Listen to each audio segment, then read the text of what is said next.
Les objets vont jouer un rôle de socialisation, de transaction au niveau de la relation entre les enfants et les adultes.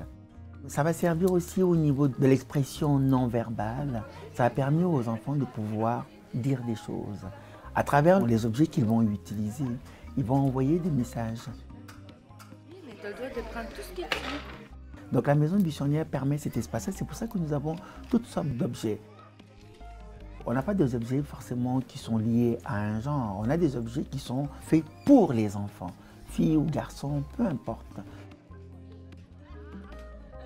Il n'y a pas d'objet qui soit imposé aux enfants. Ils vont le choisir parce que l'enfant aura déplacé son intérêt de cet objet-là qui lui est personnel vers quelque chose d'extérieur. Donc ça emmène l'enfant à aller vers l'autre. Et ça crée une relation entre les enfants. Ça crée une relation entre les enfants et puis les autres adultes. Jouer ensemble? L'enfant va apprendre ce partage-là, il va apprendre cet échange-là, il va apprendre à communiquer avec les autres à travers cet objet-là qui est commun à tout le monde.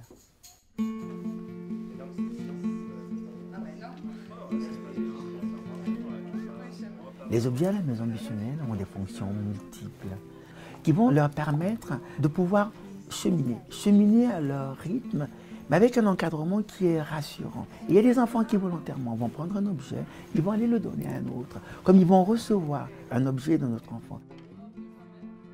À travers cet échange-là, à travers ce partage, il va voir que lui, il a utilisé tel objet de telle manière, un autre enfant va l'utiliser d'une autre, qui va l'utiliser encore, et cet objet va circuler entre les enfants. Et puis l'enfant va le voir et va se rendre compte que oui, effectivement, cet objet-là peut avoir des fonctions différentes. Lui, il peut lui donner un sens, un autre peut donner un autre sens, etc., etc. Les objets, on peut les avoir pour soi, mais on peut aussi les partager. Et ça crée une relation avec les autres.